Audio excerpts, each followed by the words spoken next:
Yon mga kasyokoy, isang mapagpalang gabi na naman sa inyong lahat. At ito, balik adventure na naman tayo. Kalilipas lang ng bagyo. Nagpilit kami maglaot at side na. Wala nang laman ng bulsa. Kaya nagpilit na kami. Ang labo pa mga kasyokoy.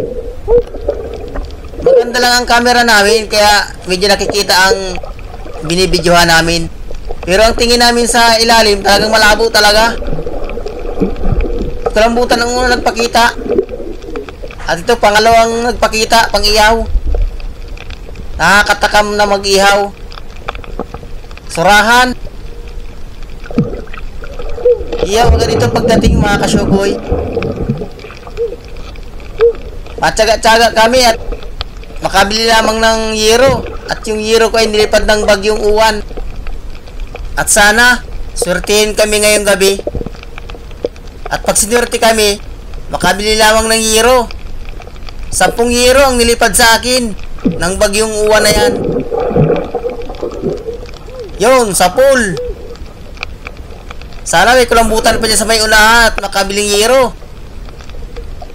I thank you Lord at nakakulambutan na tayo. Sana marami pang mga sampa dyan sa unahan. At makabili na rin ng maraming bigas. At hanap ulit tayo mga kasyokoy. Dandahan lang. Ops, yun, kulambutan. Ay, maliit. Maliit mga kasyokoy, di ko yung kukunin, alanganin. Gagalawin ko yan, yun. Para umalis. Alis na. Baka kumaiulam ko ng kasama ko. At ito, nabutan ko si Bicol, may pinanang kulambutan, napakalaki. Hindi na ito bababa sa 3 kilo, napana niya. Malaking masyado. Nasaan kaya mga kasamahan nito? Hanapin lang ang kasamahan yan. Tsaga-tsaga lang ng hanap at malabo. Dapat dahan-dahan ng langoy. Oops, narito, kulambutan na naman. Uy, nag-iiba-iba ang kulay, mailap. Ayun, sa pool. Ayun, at nakuha natin mga kasyokoy. Uy, nakapunit pa. Kasa. Buti na natin naglayo. Yun, sa pool. Napunit yung balat niya. Manipis ang tama niya dun sa may parting ulo. At hanap na naman tayo panibago.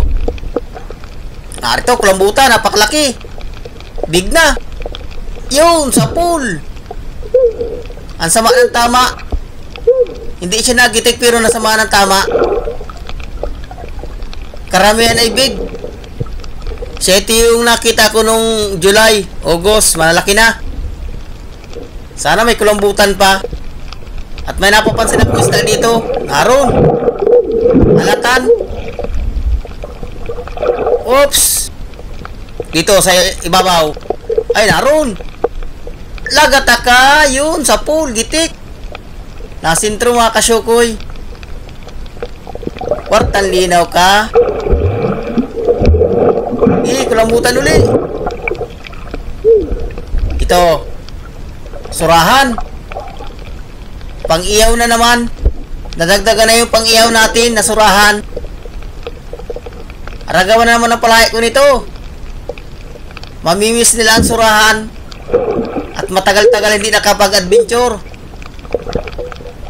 Sigurado ito.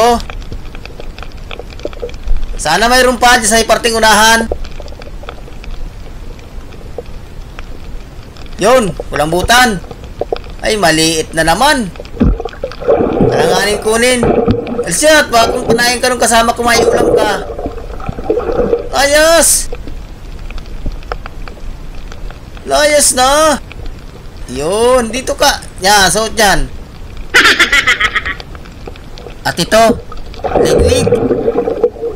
Masarap sa bawan. Yun, sa pool, gitik. Nakasintro yung pinakang utak niya. Mahal din naman ang kilo nito. 120 o 130. Sama sa halo yan. Yun, kulambutan. Aba, malaki na ito. XL na. Lagataka. Yun, sa pool. Ayun mga kasyokoy. Nasamaan ng tama. Hindi na ito bababa sa 3 kilo. Sigurado na ang panghihiro natin ito. Pero hindi yan. Ang unahin natin ay bigas. Importante ang bigas. Pero pag sobra, mabili na pa sa 1 euro. At hanap na naman. Uy! Alatan! Masarap itong sabawan, mga kasyukoy. Ay, nandun na mailap. Lagataka, ay, nakalayas pa. Sayang. Masarap sana sabawan yun. Ito, suga, pang-ulam. Yun, sa pool. Hindi lumampas yung pana ko. Pero nagitik na siya. Uulitin ko na lang. Yun, sa pool. Pang-ulam din yan. Hindi natin maiwasan na may masalubong. Pambigay na lang sa mga masalubong. At dito, may napapansin ako ditong kaninang isda. Hindi ko alam kung anong klaseng isda. Ay, surahan! Ayos! Dadagdagan yung pang-ihaw natin. Ayun, tinamaan. Hindi man siya kalakihan, mga katamtaman. Ganito mga katamtaman na pang-ihaw, mga kasyukoy. Hindi nakakaumay. Hindi siya mataba. Yan, ganyan ang masarap na surahan. Sana madagdagan ulit at pambinta naman. Ito, suga. Kahit suga, pang ulam yan. Uy, nakatanggal pa. Sayang pa. Ulit. Yun. Uy, nakatanggal na naman. Ulit. Ayun, sa pula. Gi, kulambutan ulit dyan. Sa parting unahan. Hops, ito. Liglig. Napulapod niyan. Yun, sa pool. Medyo naglinaw-linaw ng tingin ko dito, mga kasyukoy, sa tubig. At hanap ulit tayo. Uy, kulambutan. Ay, ito. Big na. Lagataka. Yun, sa pool, gitik. Nasintro. Gitik na gitik. Hindi nakagalaw. Ganyan sana. Maraming tinta ito, mga kasyukoy. Hindi nakabuka. At hanap na naman ang panibagong papanain. Narito. Yun, sa pool. Liglig. Yun lang. Hindi makatanggal yung pana ko. Yun, buti na lang tatanggal. Wala nang kulambutan ah. Pero tsaga-tsaga lang. Meron lang din niya sa parting unahan. Narito nga. Kulambutan nga, mailap. Alanganin panain. Iikutan ko yan dyan sa parting tagiliran. Ay, nag-iiba-iba ang kulay. Pag ganyan kasyukoy, nag-iiba-iba ang kulay. Mailap yan. Hindi yan barabasa na paabot. Ay, nandun na. Yan, pwede na yan. Nag-iiba-iba pa rin ang kulay niya. Lagataka. Ayun, at nakuha natin. Hindi na ito bababa sa 2 kilo. Thank you Lord sa biyaya. Sigurado na ang pambigas nito. Bawi na tayo sa puhunan. May papartinan nito. Halos ang karamihan ay big. At nasaan pa kaya makasamahan nito? Sana mayroon pa niya sa parting unahan. At nang madagdagan. At hanap ulit tayo. Ito, danggit. Ayun, sa pool.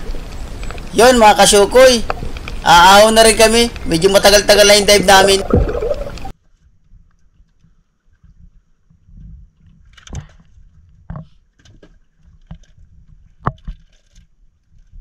Maramihan mo na laki. Kahit yung mga tabugok, naglalabasan din.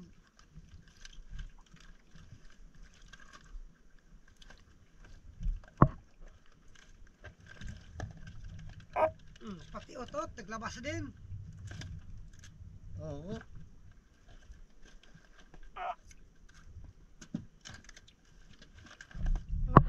Pugita yun.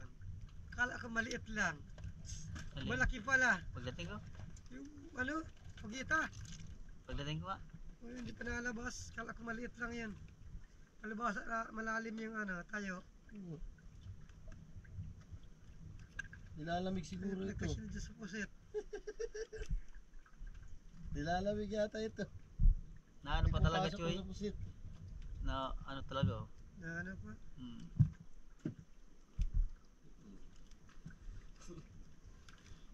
Na pusit.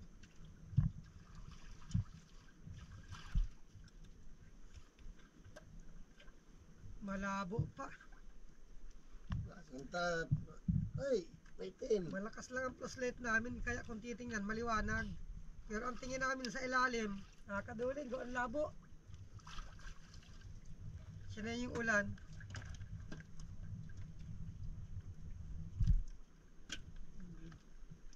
Yung parrot fish kinain ng mga kasag.